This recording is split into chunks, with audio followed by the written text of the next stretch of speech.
Hi there, and welcome to my reading goals video, planning ahead for the year to come, 2026. This is a very ambitious reading goal list. In general, I just love goal making and list making and curating a selection of books that I would hope to focus on in the next year. I watched a video recently by a woman I like to follow on BookTube named Petya, and she organizes her reading by different themes.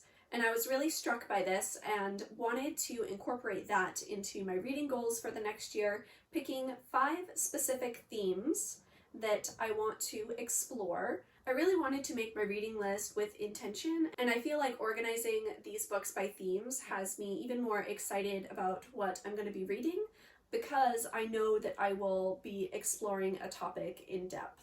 In 2024, I kind of unintentionally read a bunch of Joan Didion's work back to back, and I decided in 2025 to make an intention of picking a specific author that I wanted to read a significant chunk of their work. Not necessarily complete it all in a year, but just make sure I'm reading a bunch of books by an author that I do know I want to complete all of their works. In 2025, that was Steinbeck. And in 2026, I have chosen James Baldwin as my author of choice. I already know I love Baldwin. I've read many of his major works, both fiction and nonfiction, and I'm actually completing his nonfiction this year. So in 2026, I have just the remaining fiction titles on my list, as well as the few plays he also wrote. Another Country, which is well regarded as one of Baldwin's best works. This follows the lives of some black and white intellectuals in New York City and their relationships with one another. Going to Meet the Man is a collection of short stories. Tell Me How Long the Train's Been Gone is a book that centers Leo, his coming-of-age story, his childhood, to his newfound interest in theater. Just Above My Head is about 2 brothers, one who has died. This is a story about grief. To round it off, we have James Baldwin's plays.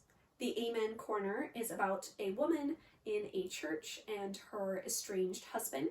And Blues for Mr. Charlie, which is about violence and race. I have picked a country that I would like to read 5 books from next year, and that is going to be India. I have read some works by Indian authors before, but I believe they've all been nonfiction. So here is some fiction that I would like to get into. Tomb of Sand by Geetanjali Shree, translated by Daisy Rockwell. This book won the International Booker Prize, and ever since then it has really been piquing my interest, and it's been coming around again and again as more people that I like to follow have read it and have enjoyed this book. This is about an older woman who has lost her husband, who is deeply saddened and grieving him. She breaks out of this grief with a newfound love for life and is challenging the conventional societal norms that she had been living her whole life with. Another Booker winner, this is Midnight's Children by Salman Rushdie. I have read Knife by Salman Rushdie, which is his memoir of the fairly recent assassination attempt against him. There is a fatwa against Salman Rushdie for his novel The Satanic Verses for its portrayal of Islam. And I wanted to start with Midnight's Children, as it really was his breakout book. This is kind of a magical realism book following a young boy who realizes that his actions have very big consequences. Another Booker Prize winner, we have The God of Small Things by Arundhati Roy. I picked this book because her memoir just came out this year, which sounded really fascinating to me, and I thought I should get acquainted with her most well-known work. This is a historical fiction novel following 2 twins. Sleeping on Jupiter by Anuradha Roy. This was nominated for the Booker Prize, but it did not win. This book definitely is a bit of a mixed bag in terms of reaction to it. I know it deals with very violent and disturbing themes, so many people have been put off by that. This follows a young girl as she arrives in a remote part of the country in a small town with a temple by the sea. And then I wanted to revisit an author I've read from years ago. That is Vijay, Prashad, and I want to read his book Washington Bullets. He's a historian, a Marxist, and a political commentator who I enjoy listening to. His book Washington Bullets is about U.S. intervention in foreign countries, particularly communist countries, and the U.S.'s responsibility in purposefully causing disrupt through assassinations, coups, etc. A subgenre I'm not very familiar with, but I'm eager to read more of, is autofiction. I have chosen 5 autofiction books by women to get into in this coming year. I've read quite a few of Annie Ernaux's books, but it is time for me to get to one of her most well-known, The Years, translated by Alison L. Strayer. This is a book that really blurs the line between fiction and nonfiction as it very closely follows Annie Ernaux's life story. Drifts by Kate Zambreno. This novel follows an author as she is working on a manuscript that is now overdue. This is a book about writing and the challenges of writing and the pressures of being an author. Wound by Oksana Vasyakina, translated by Alina. This follows a lesbian poet on a journey from Moscow back to her hometown in Siberia, where she is going to bury her mother's ashes. This is about grief. Family Lexicon by Natalia Ginzburg, translated by mcphee. This work of fiction very closely mirrors Natalia Ginzburg's own family, its chaos as a large Italian family with lots of drama. Outline by Rachel Cusk. This is about an author who goes to teach a summer course in Athens, Greece.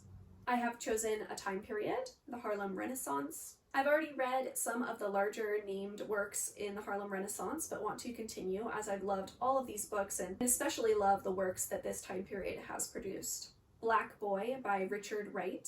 This is Richard Wright's autobiography, so this is nonfiction and follows his childhood through his adulthood as an author and a black man. Plum Bun by Jessie Redmon Fauset.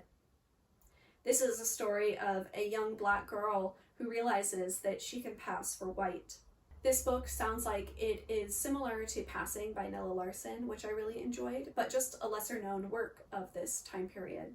The Blacker the Berry by Wallace Thurman. This book deals with colorism within the black community in Harlem, New York, following a young girl. Speaking of Nella Larson, I have Quicksand on my list. This is about a young girl who is mixed, half black, half white, and she has trouble identifying with either of the two communities. And then it wouldn't be the Harlem Renaissance without Langston Hughes. I have read his poetry in the past, but I want to actually read his novel, Not Without Laughter. This is about a black family living in Kansas and a coming-of-age story of a young boy, Sandy. My final selection of books is on the theme mother and daughter relationships. These are 5 authors I've yet to read from and is a mixing of nonfiction and fiction. Hot Milk by Deborah Levy. This follows a daughter and her ailing mother as they arrive to a village in Spain seeking a cure for her mother's illness. Nesting by Roisin O'Donnell is about a mother who decides to leave her home with her 2 children and escape something. Mothers and Other Fictional Characters by Nicole Grave Lipson.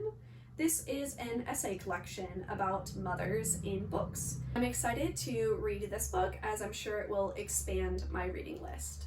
The Autobiography of My Mother by Jamaica Kincaid. This is about growing up in the Caribbean after losing a mother, what it is like to lose your mother so young and grow up without one. How to Lose Your Mother by Molly Jong Fast. Molly Jong Fast is the daughter of Erica Jong, who was very famous for her novel Fear of Flying. This is about growing up with a mother who's very well known and the difficulties and strains that put on their relationship.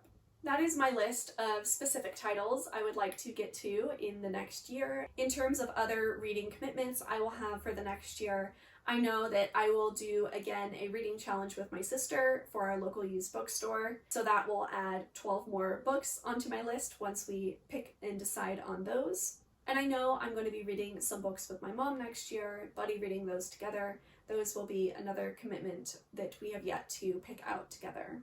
Other than that, I will be filling my time with reading all sorts of things. I'm really excited for the next year. Let me know what reading goals you like to make and if you like to make reading goals at all. I personally just find it really fun to get a list of books and start chipping away at them and checking off some boxes. Thank you for being here, and I will see you next time.